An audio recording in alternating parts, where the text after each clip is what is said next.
Hello everyone, welcome back to the channel. So in today's video, I'm going to show you exactly how to fix Vizio TV sound distortion in 2026. So in order to do it, first of all, you need to turn off your TV completely and then you need to unplug it. Afterwards, you just have to do nothing but to just wait for at least 1 minute or 60 seconds.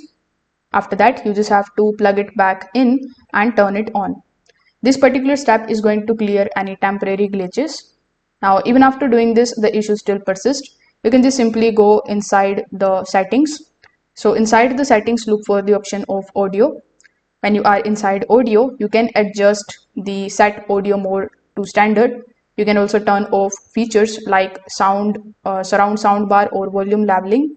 The wrong settings can cause the distorted or echo sound, so you need to make sure that you change these settings.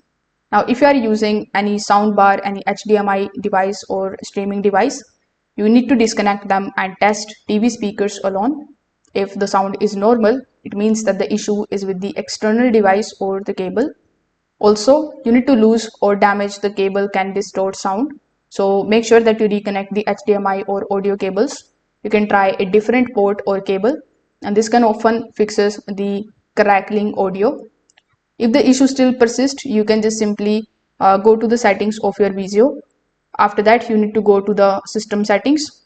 Inside system settings, you just have to basically check for updates. If you see any of the updates, you need to install them. The software bug can also affect the audio performance, so make sure that you are using the up-to-date version. If this video helped you out, make sure that you like this video and subscribe to the channel. Thanks for watching.